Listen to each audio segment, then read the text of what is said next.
Kalau kita sekarang gembira, mungkin sukses, mungkin berhasil, mungkin memperoleh sesuatu, ingat-ingatlah bahwa sebelum kamu peroleh itu, kamu mengalami derita.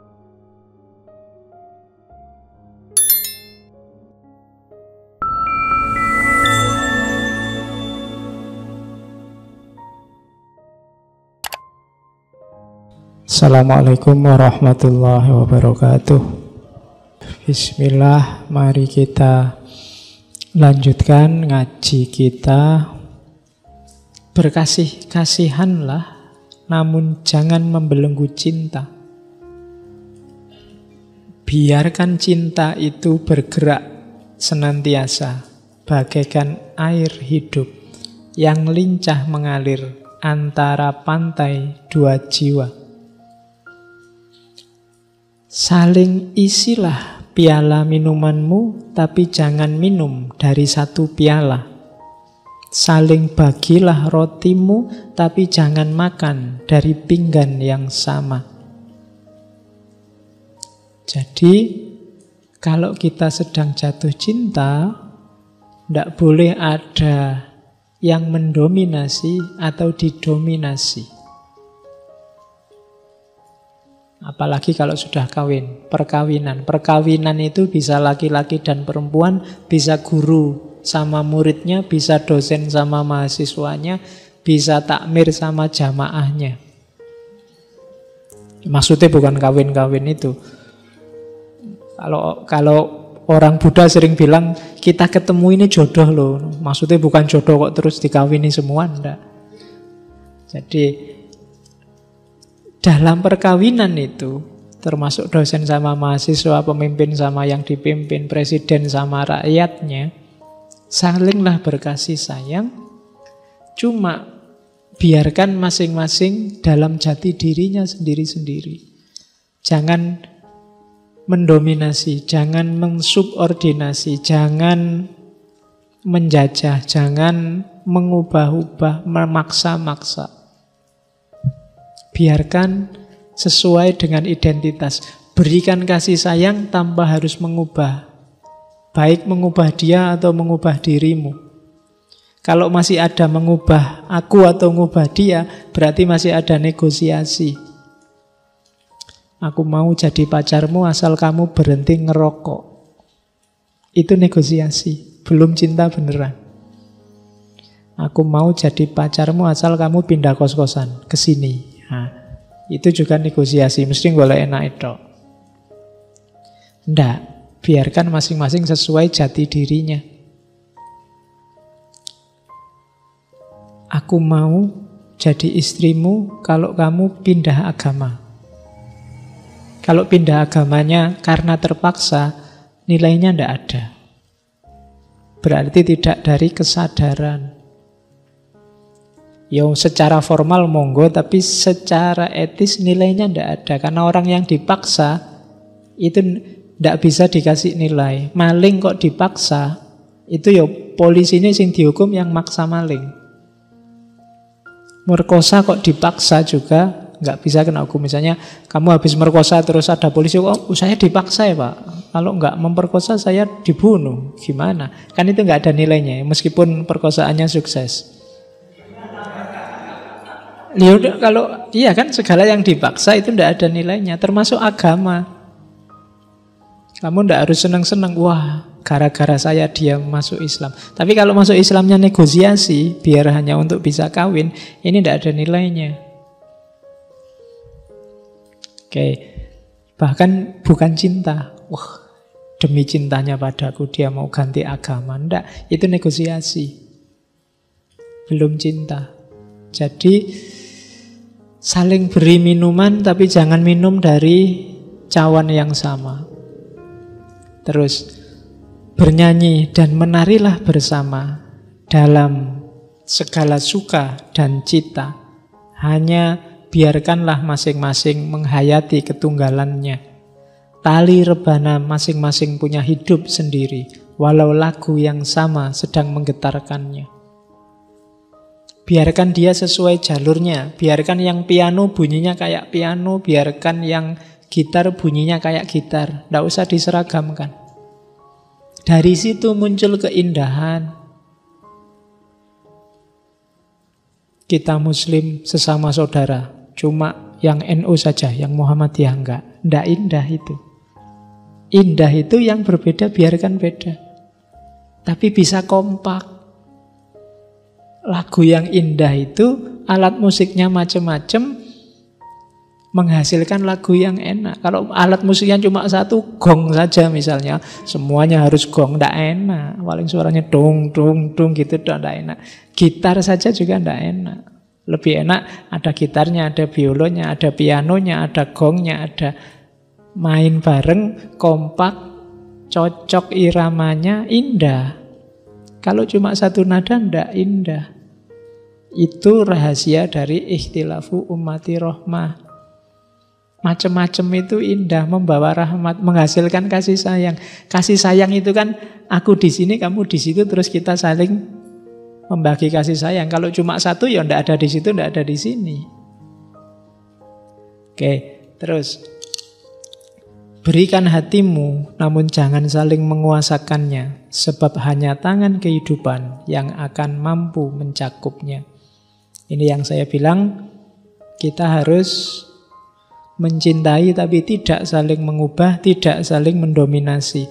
Tegaklah berjajar, namun jangan terlampau dekat. Bukankah tiang-tiang candi tidak dibangun terlalu rapat, dan pohon jati serta pohon cemara tidak tumbuh dalam bayangan masing-masing. Jadi perbedaan adalah kekuatan, perbedaan adalah keindahan. Kalau tiang-tiangnya masjid ini cuma satu ngumpul di tengah, masjid ini ambruk sejak lama. Kenapa masjid ini kuat tidak ambruk? Karena tiangnya berjarak, beda-beda, tidak satu. Jadi jangan disesali kita ada aliran macam-macam, itu kekuatan. Kalau pengelolaannya benar. Kalau tiang ini marah yang sebelah selatan sama tiang yang di utara, ngumpul di selatan semua, Islam itu yang selatan, masjid ini ambruk. Dia jadi kuat ketika tiang-tiang itu sesuai jati dirinya masing-masing. Kalau orang Islam itu filosof semua, bubar juga Islam. Orang Islam fikih, fuqaha semua juga tawuran, isinya rebutan dalil. Orang Islam sufi semua juga rusak, nggak ada yang mau kerja jadi presiden, jadi panglima perang. Jadi macam-macam itu kekuatan. Kamu tidak usah meratapi macam-macam itu. Yang harus kita atur adalah manajemen kebersamaan kita seperti apa. Oke, rahasianya di situ. Terus bab selanjutnya, ini harus siap ya, ini agak loncat-loncat karena memang temanya loncat-loncat sesuai jamaah yang tanya pada Al-Mustafa. Ini juga saya potong-potong, kalau tak tulis semua nanti jadi terjemahan. Oke, di awal mesti ada siapa yang tanya. Ini juga sangat terkenal tentang anak. Anakmu bukanlah milikmu, mereka putra-putri sang hidup yang rindu pada diri sendiri. Lewat engkau, mereka lahir namun tidak dari engkau. Mereka ada padamu, tapi bukan hakmu. Catatan pertama, anak-anak kita, tanda petik ya, anak itu bisa anak lahiriah, ya anak beneran. Boleh kamu tafsirkan murid, boleh kamu tafsirkan orang yang ada di bawahmu yang harus kamu bimbing. Jadi awalnya memang anak-anak lahiriah, yaitu memang dari kita sih, kita yang melahirkan, kita yang bikin mereka hadir di dunia. Tapi bukan kita yang menentukan kehadirannya, mereka cuma lewat kita. Maka bahasa Indonesia yang ada istilah bikin anak itu menyesatkan. Tidak bisa orang bikin anak. Siapa berani menjamin kamu misalnya besok punya istri, punya suami, berhubungan terus, ayo kita bikin anak? Tidak bisa. Yang bisa menentukan kamu hamil apa enggak kan bukan dirimu. Kamu isoke kan cuma main gitu aja. Hasilnya kan tidak tergantung dirimu. Secanggih-canggihnya sains enggak bisa bikin anak. Oh sekarang kan bisa Pak, bayi tabung, bisa inseminasi buatan. Itu toh enggak 100%. Bayi tabung ya iso gagal, inseminasi buatan bisa gagal. Kita enggak bisa bikin anak. Bayi tabung itu kan cuma mengkat prosesnya, mempertemukan telur sama sperma di luar itu. Jadi olahraganya tidak ada tapi langsung jadi. Prosesnya kan sama. Itu kan juga tidak jaminan juga. Seandainya jadi, berarti kan bukan kita penentunya. Kita cuma kelewatan. Kita cuma dititipi. Biar anak ini hadir, maka dia bukan milik kita, bukan hak kita. Itu rumus pertama. Jadi, terus kalau bukan hak kita, kenapa? Berikan mereka kasih sayangmu, tapi jangan paksakan bentuk pikiranmu. Sebab pada mereka ada alam pikiran tersendiri. Patut kau berikan rumah untuk raganya, tapi tidak untuk jiwanya. Sebab jiwa mereka adalah penghuni rumah masa depan yang tiada dapat kau kunjungi sekalipun dalam impian.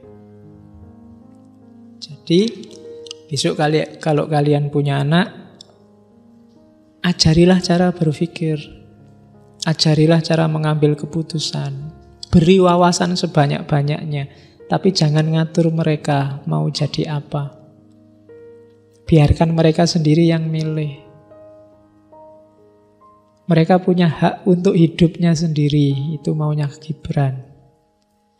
Sekarang kan banyak anak yang sejak kecil sudah pontang-panting les ini, les itu, les piano, les olahraga, les biola, bahkan disuruh ngafalin Quran.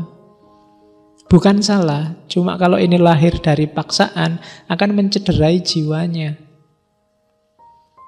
Biarkan mereka sendiri milih. Kita tawarkan wawasan-wawasan yang mungkin mereka butuh. Kita kasih mereka alat untuk hidup mereka di masa depan. Tapi jangan paksakan bentuk kehidupan di mimpi kita pada mereka. Jadi tidak ada cita-cita warisan. Kan ada bapakmu dulu mau jadi dosen tidak bisa-bisa. Kamu ya yang jadi dosen. Itu namanya cita-cita warisan. Enggak, ya kalau kamunya sendiri pas mau jadi dosen ya enggak apa-apa, tapi kalau enggak kan masalah nanti, enggak akan maksimal.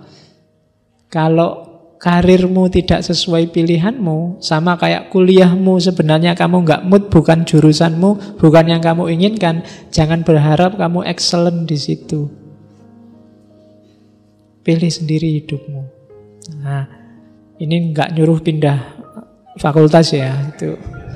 Cuma ya kamu sendiri yang ngukur hidupmu. Ya bisa mungkin kamu bisa jadi orang kaya, tapi kalau bukan jiwamu, kamu tidak akan sukses, tidak akan jadi sesuatu. Jadi jiwa mereka adalah penghuni rumah masa depan. Kalau rumah masa depan kita kan sudah jelas. Oke, terus kau boleh menyerupai mereka, namun jangan membuat mereka menyerupaimu. Ini agak dalam tafsirnya. Kenapa kita boleh menyerupai mereka? Karena mereka yang hidup di masa kini dan masa depan. Kita ini orang masa lalu. Kadang-kadang kalau nggak ingin out of date, kita harus ikut logika hari ini. Logika anak-anak muda hari ini. Maka boleh kamu menyerupai mereka untuk paham dunia hari ini. Tapi jangan maksa mereka untuk menyerupaimu. Karena kamu hidup di masa lalu. Di masa lalu belum ada laptop, belum ada HP, belum ada Samsung, iPhone. Tidak usah dipaksa anaknya. Tidak usah pakai laptop Samsung, tidak usah pakai HP, tidak usah lihat TV, itu bid'ah semua. Dulu tidak ada zaman Nabi. Enggak.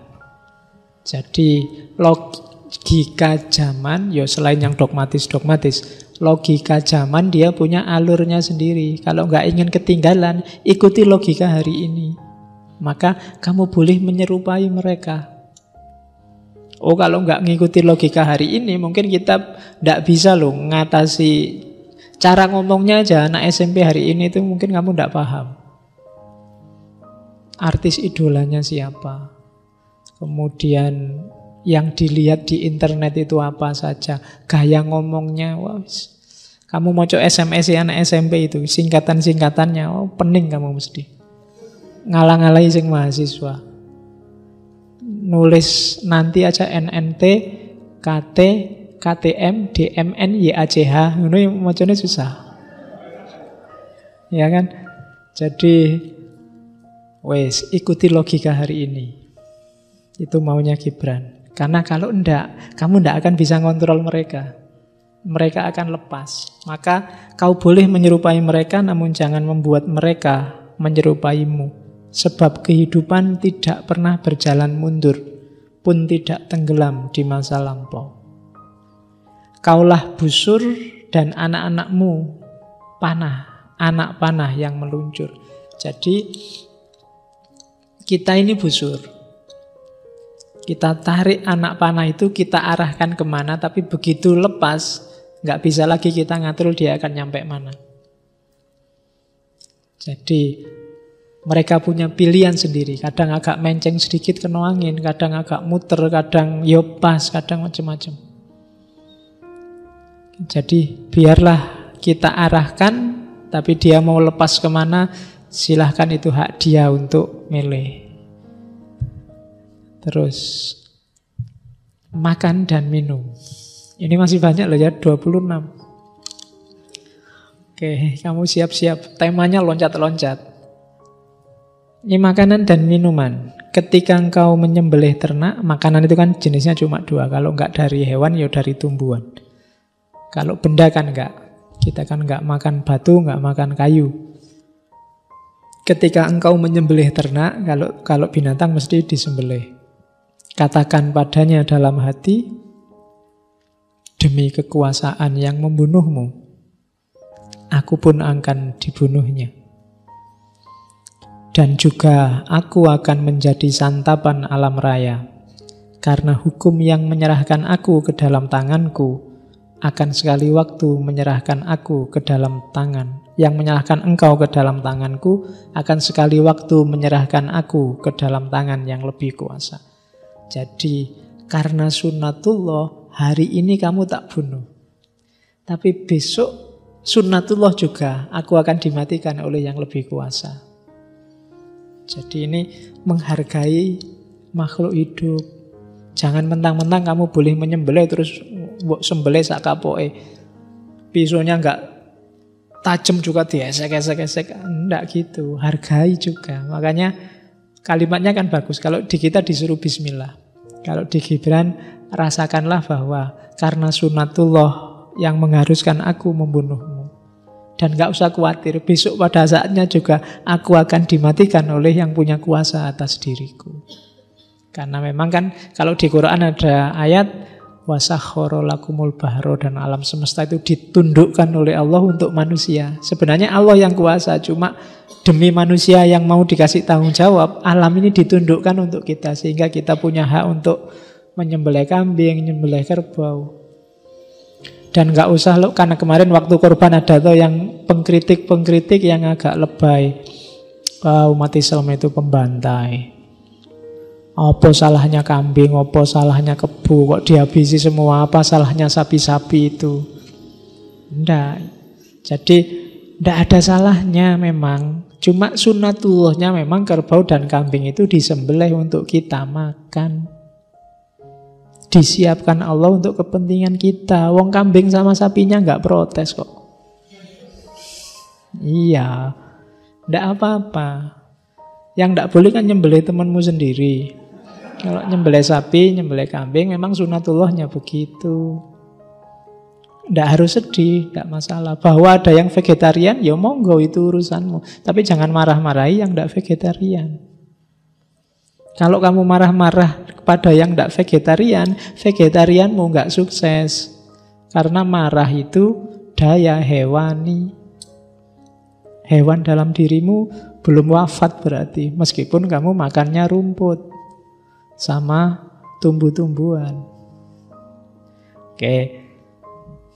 Itu kalau mau menyembelih kambing. Darahmu dan darahku tak lain dari air sari yang menyiram dan menghidupi pohon surgawi. Di saat engkau mengunyah buah dengan gigi, katakan padanya dalam hati, benihmu akan hidup terus dalam tubuhku, dan kuncup hari esokmu tetap mekar di kalbuku. Keharumanmu selalu bernafas lewat nafasku, dan bersama-sama kita menari bersukaria, menyongsong kelahiran semua musim. Kalau tumbuhan, bilang pada buah, kalau kamu makan apel, makan pisang ini, benihmu, dayamu akan tetap hidup dalam diriku. Kalau aku senang-senang, kamu juga akan ikut senang. Mari kita rayakan hidup ini bareng-bareng. Jadi dia tetap hidup dalam diri kita. Kasih aku kekuatan untuk bergembira, untuk menikmati hidup. Oh, itu kalau makan. Jadi makanannya jadi barokah. Tidak mentang-mentang makanannya enak terus kamu rebutan. Cepet-cepetan makan. Tidak, dinikmati sesuap demi sesuap. Kalau itu binatang, dialognya yang awal tadi. Kalau itu buah, sayur, dialognya yang belakangan ini. Benihmu, dayamu, kuncupmu akan tetap hidup dalam diriku. Beri aku daya, beri aku kekuatan untuk menikmati hidup, dan engkau akan aku ajak gembira ria. Oh, gitu kalimatnya. Jadi kalau makan itu harus lama karena ada baca puisinya. Ya. Oke, terus di waktu musim gugur, ketika memetik buah anggur yang akan kau peras untuk minuman, katakan padanya dalam hati, juga aku adalah kebun anggur, dan buahku pun akan dipetik untuk minuman. Laksana sari anggur yang baru jadi, aku akan disimpan dalam guci abadi. Jadi sebagaimana buah yang diperas terus jadi minuman, kita nanti di akhir hidup kita juga akan habis, tinggal tulang, tinggal debu, seperti buah yang diperas. Jadi wahai apel, wahai jambu, wahai mangga, ndak usah galau. Kita nasibnya sama, cuma gilirannya aja beda. Waktunya aja yang berbeda. Oke, itu makan dan minum secara spiritual. Biar ada maknanya. Terus, ini kepotong. Kerja itu maksudnya. Ya. Selama ini kau dengar orang berkata bahwa hidup adalah kegelapan, dan dalam keletihanmu kau tirukan kata-kata mereka yang lelah. Namun aku berkata bahwa hidup memang kegelapan, kecuali jika ada dorongan, dan semua dorongan buta belaka, kecuali jika ada pengetahuan, dan segala pengetahuan adalah hampa, kecuali jika ada pekerjaan, dan segenap pekerjaan adalah sia-sia, kecuali jika ada kecintaan. Jadi ini maunya Gibran, dia nyindir kita. Banyak sekali di sekeliling kita ini orang lelah. Pekerjaannya tiap hari mengeluh dan tidak ngapa-ngapain.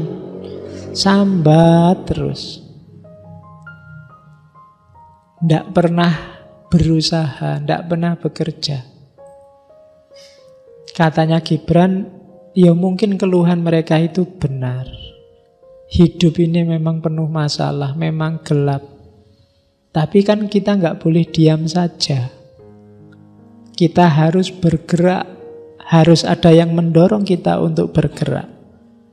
Untuk kita bisa bergerak, kita butuh pengetahuan. Meskipun nanti pengetahuan itu juga tidak ada gunanya kalau tidak kita jalankan. Kecuali jika ada pekerjaan. Pahami kemudian jalankan. Cuma pekerjaan itu juga tidak akan ada nilainya kalau dasarnya bukan cinta. Lawannya cinta itu pamrih. Kalau kamu kerja, cintailah pekerjaanmu. Apapun yang kamu lakukan. Kayak gimana sih mencintai pekerjaan itu? Dan apakah yang dinamakan bekerja dengan rasa cinta? Laksana menenun kain dengan benang yang ditarik dari jantungmu. Seolah kekasihmu lah yang akan mengenakan kain itu. Bagai membangun rumah dengan penuh kesayangan, seolah-olah kekasihmu lah yang akan mendiaminya di masa depan. Seperti menyebar benih dengan kemesraan dan memungut panen dengan kegirangan, seolah-olah kekasihmu lah yang akan makan buahnya kemudian. Itu namanya bekerja dengan penuh cinta. Jadi melakukan apapun, bayangkan ini bermanfaat bagi orang yang kamu cintai.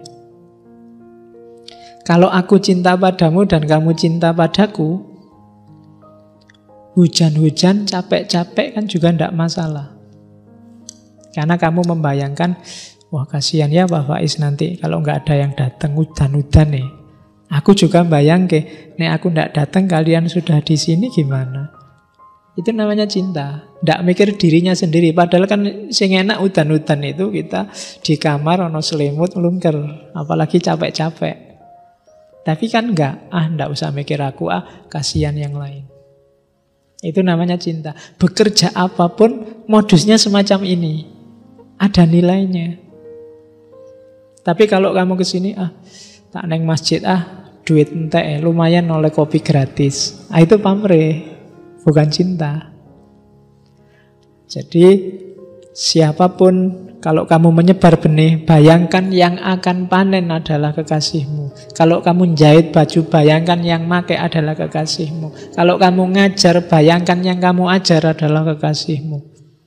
Itu gambaran paling gampang untuk bekerja dengan cinta. Terus, suka dan duka. Apabila engkau sedang gembira, mengacalah dalam-dalam ke lubuk hati. Di sanalah nanti engkau dapati bahwa hanya yang pernah membuat derita berkemampuan memberimu bahagia.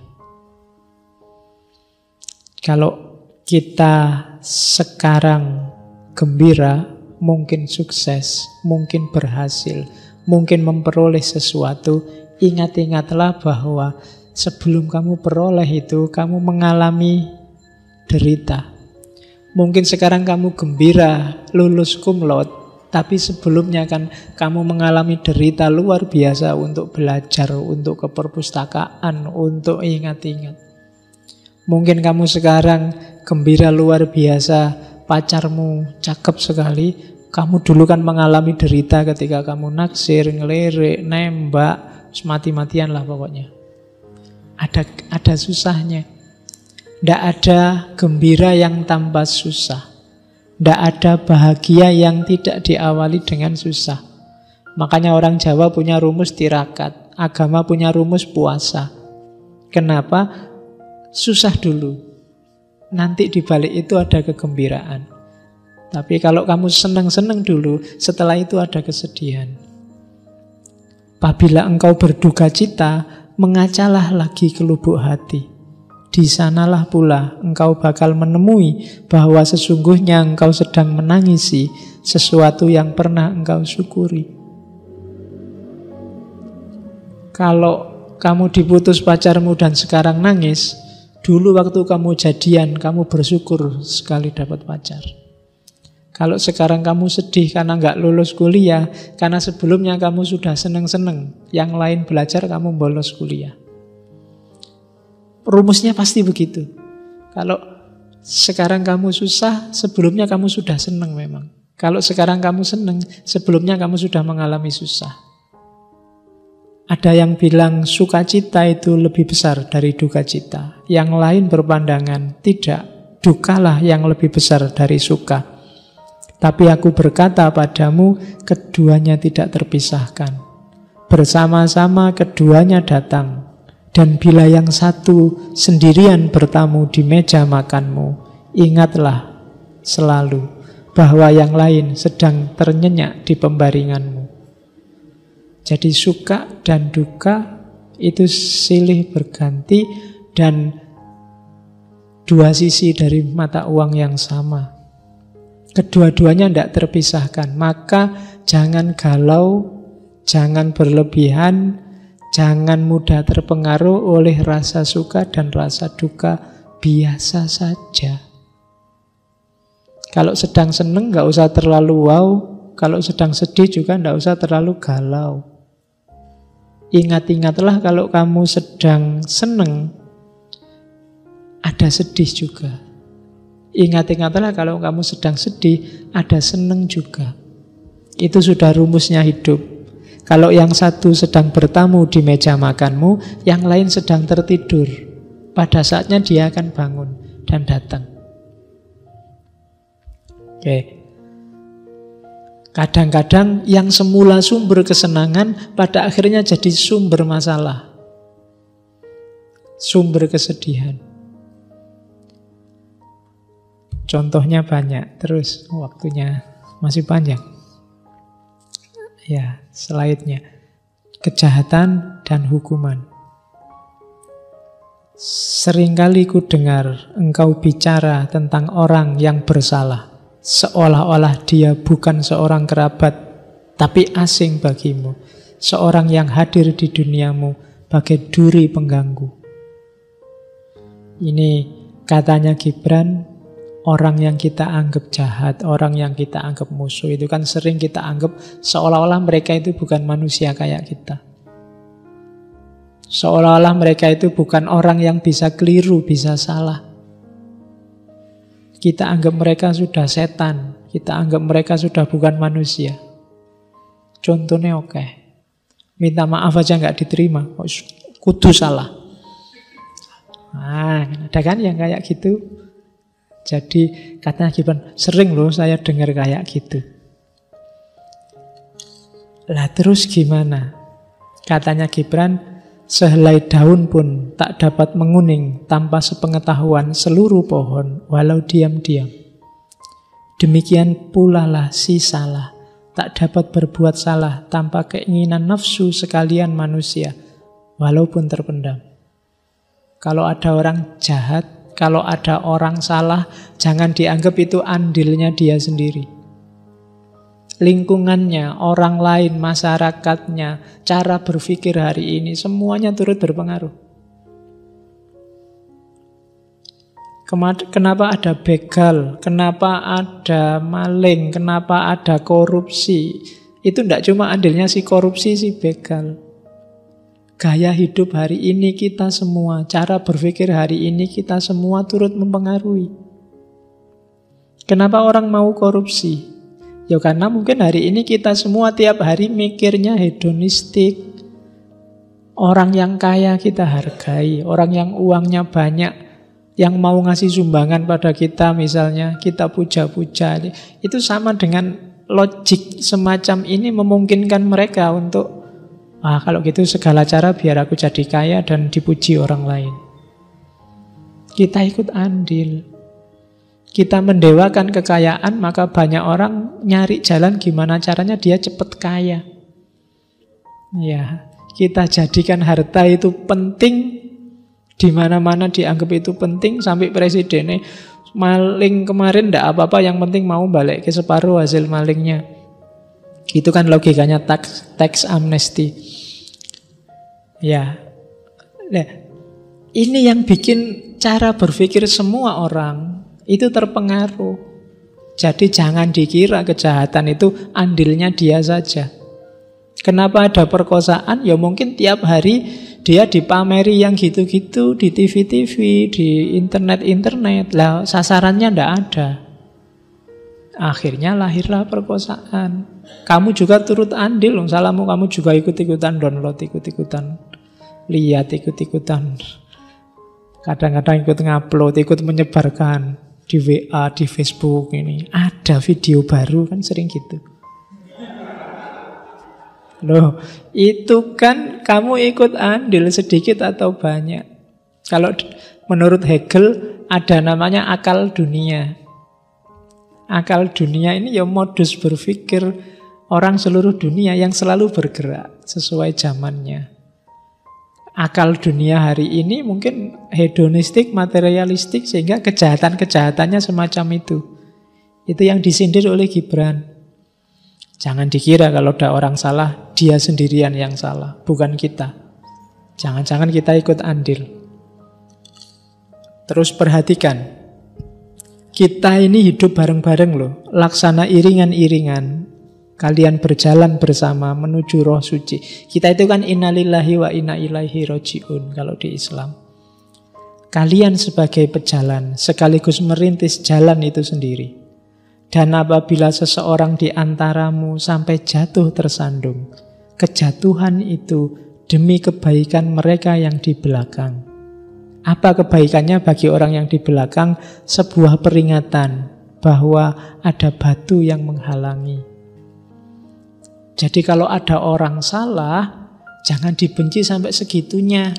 Alhamdulillah kamu ada di belakang dia sehingga hati-hati, aku jangan gitulah. Oh, Ahok ngomong Al-Maidah ayat itu, aku gak usah ngomong itu lagi, nanti dimarahi orang banyak. Itu kan hati-hati.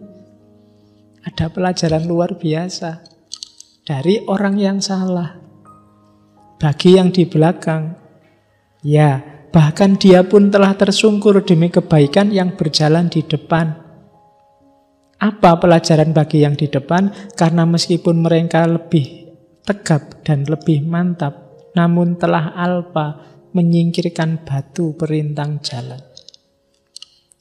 Orang yang di depan juga harus introspeksi.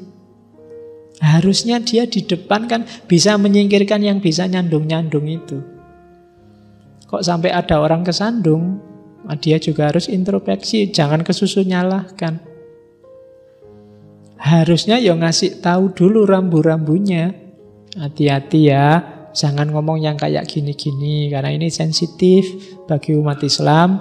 Ini urusannya kan gitu. Yang di depan gak ngomong-ngomong duluan.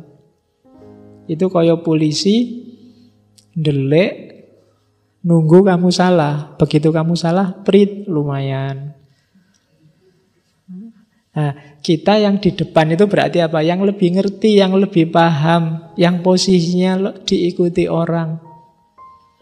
Kalau ada orang salah, ya harus mau introspeksi. Jangan-jangan dia juga salah, kok nggak ngasih petunjuk sejak awal sampai ada orang keliru. Jangan kesusu ngasih hukuman. Itu maunya Gibran. Coba deh semuanya introspeksi. Bagi yang di belakang, perhatikan, jadikan itu pelajaran. Jangan ngambil kesalahan yang sama. Bagi yang di depan, introspeksilah. Selama ini sudah melakukan apa kok sampai ada orang salah dan dia tidak sadar kalau dia salah. Terus, undang-undang. Sekarang kita hidup ini kan penuh dengan undang-undang. Undang-undang maksudnya aturan ya, bukan undang-undang mau manten. Sekarang kan banyak undangan itu. Manten kok ndak ngundang-undang loh. Yang punya undang-undang lah negara.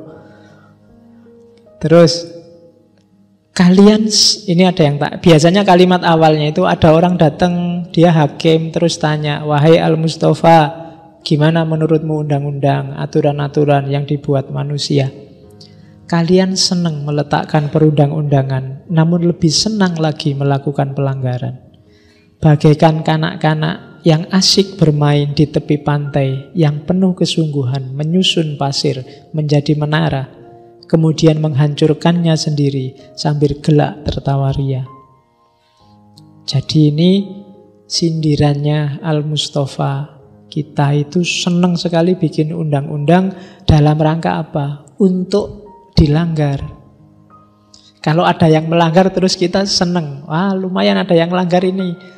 Hakimnya dapat job, pengacaranya dapat job, TV-nya dapat job. Akhirnya kita 4 bulan lebih nonton sidang.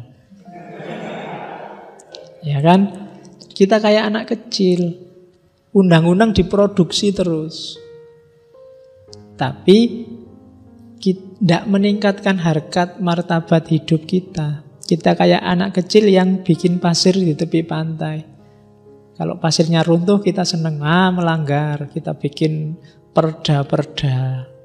Tujuannya apa? Untuk nyari orang yang melanggar, kan itu. Aturan itu kan dibikin, kalau sudah ada, dibikin aparatnya, setelah itu apa? Kita cari yang melanggar, kan begitu. Masa ada kita cari yang tidak melanggar, kan enggak? Yang dicari yang melanggar. Jadi kayak orang main-main tadi. Begitu ada yang melanggar, semua, ini dia malingnya, kan mesti begitu. Terus, ada yang lebih serem lagi. Ada lagi dia yang paling pagi mendatangi pesta, suatu peralatan perkawinan. Kemudian setelah terlalu kenyang perutnya, dengan badan letih kecapean, meninggalkan keramaian dengan umpatan, menyatakan segala pesta sebagai pelanggaran, dan semua peserta melanggar hukum belaka.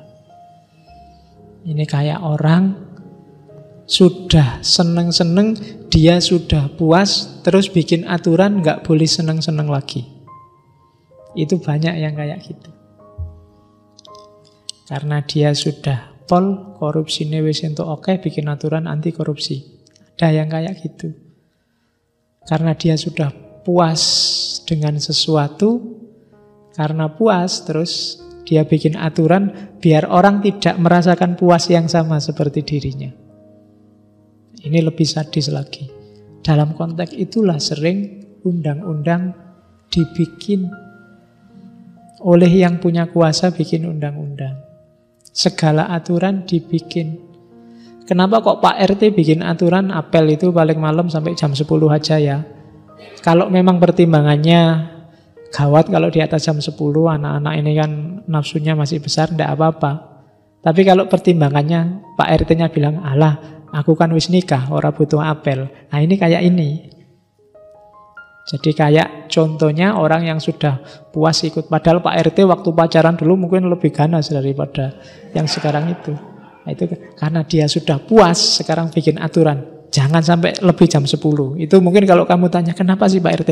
Dulu saya kalau sudah di atas jam 10 itu sudah aneh-aneh. Oh, berarti dia pengalaman. Nah, itu berarti dia sudah puas terus bikin itu. Nah, itu undang-undang. Terus ini yang panjang kalau disajanya. Saya bagi dua. Kebebasan. Telah kusaksikan di gerbang kota maupun di dekat tungku perapian. Engkau bertekuk lutut memuja sang kebebasan. Laksana budak belian merendahkan diri di depan sang tuan. Si zalim yang dipuja-puja walaupun dia hendak menikam. Ya, sampai pun di relung-relung candi dan keteduhan pusat kota, kulihat yang paling bebas pun di antara kalian memanggul kebebasannya laksana pikulan, mengenakannya seperti borgol pembelenggu tangan. Kita semua pingin bebas, tidak mau diikat-ikat, tidak mau diatur-atur. Akhirnya kita jadi budak dari kebebasan itu sendiri. Nah itu konsepnya Gibran. Kita sekarang teriak-teriak harus bebas, harus bebas. Dan akhirnya apa?